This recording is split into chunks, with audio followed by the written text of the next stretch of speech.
जनता के पास नहीं पहुंच पा रही है, बीच में ही लूट खसोट लोग कर रहे हैं, भ्रष्टाचार कर रहे हैं। मेरा काम पहला मुद्दा यही होगा, भ्रष्टाचार मुक्त करना है। और जो सरकार का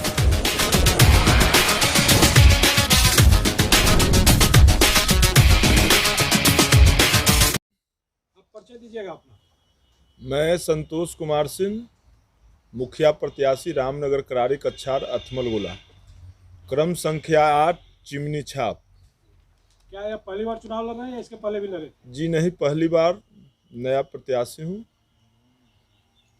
अचानक चुनाव लड़ने की कैसे आपने सोचा? मैं विगत 15-20 सालों से जनता के बीच हूँ, जनता का सेवा कर रहा हूँ। जनता में मेरी पहचान है एक समाज सेवक के रूप में। जनता ने कहा कि आप मुखिया चुनाव लड़िए। जनता के आह्वान पे आप चुनाव लड़ रहे हैं? जी, मैं जनता के आह्वान पर खड़ा हूँ मुखिया प्रत्याशी के रूप में। अगर आप चुनाव जीतते हैं तो कार्य योजना क्या रहेगा आपका? किस तरह से कार्य करना है, क्या क्या काम करना है, क्या प्राथमिकता होगी? मेरी कार्य योजना है जो सरकार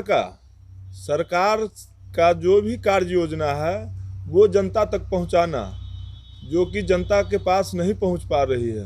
बीच में ही लूट खसोट लोग कर रहे हैं, भ्रष्टाचार कर रहे हैं।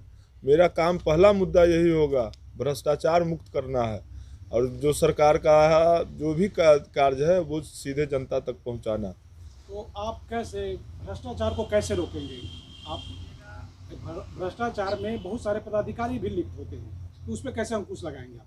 वो लगाएंगे, सरकार पदाधिकारी लिप्त हैं, लेकिन हमारे राज्य के जो मुख्यमंत्री हैं वो लिप्त नहीं है भ्रष्टाचार में। मैं डायरेक्ट सीधे संवाद करूंगा मुख्यमंत्री जी से। मैं खुद चोर रहूंगा तो मैं किसी से बात करने की ताकत क्षमता नहीं रखूंगा, लेकिन मैं इंसान रहूंगा और जनता का सेवक रहूंगा, मैं किसी से बात कर सकता हूँ। अच्छा, आपके साथ बहुत सारे युवा हैं, युवाओं के लिए आपने क्या सोचा अगर चुनाव आप जीते? मेरे लिए युवाओं के लिए सर्वप्रथम जो भी युवा वर्ग के लोग हैं, जो शिक्षित हैं, उनके लिए एक हाईटेक पुस्तकालय, जहां जो कि सब कुछ से लैस होगा, कंप्यूटर से सुसज्जित होगा।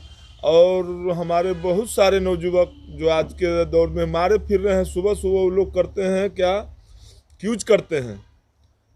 कम से कम ये 10-12 गांव के बच्चे रहते हैं, और जहाँ के तहाँ वो लोग हाई स्कूल, श्री फौजदार सिंह हाई स्कूल में करते थे। वहाँ के प्रिंसिपल महोदय ने मना करने के बाद बच्चे लोग भटक रहे हैं।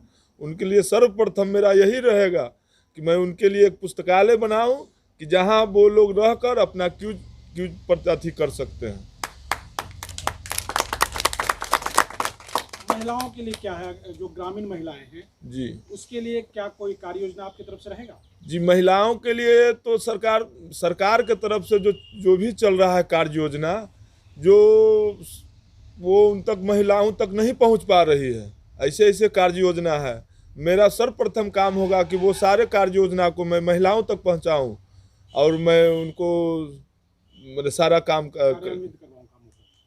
जी, अगर ये आप अभी जो कहे कि पुस्तकालय बनाएंगे, ये शिक्षित लोग युवाओं के लिए हुआ जी। ऐसे युवाओं जो शिक्षा नहीं ग्रहण कर पाए हैं तो उनके लिए क्या होगा, कुछ आपने सोचा है? जी, मैं उनके लिए मैं विगत 15 सालों से चला रहा हूँ सद्भावना खेलकूद अकादमी चला रहा हूँ, जिनके माध्यम से, खेल के माध्यम से, जो लोग मैंने पढ़ने में रुचि नहीं रखते हैं वो खेल के माध्यम से सरकारी नौकरी तक पा सकते हैं। वो हमसे जुड़कर और सरकार में अपना योगदान दे सकते हैं। आप अपने जनता से क्या अपील करना चाहते हैं सर? मैं अपने रामनगर करारी कछार की जनता से यही अपील करना चाहूँगा कि वो 8 दिसंबर को अपने घर से निकलकर और हमारे चुनाव चिन्ह चिमनी छाप जो कि 8 नंबर पर है 8 नंबर पर है, उनको बटन दबाकर भारी से भारी मतों से विजय बनाएं। और ये जीत हमारी नहीं, ये जीत हमारे पंचायतवासी रामनगर करारी कछार की जनता की जीत होगी। धन्यवाद।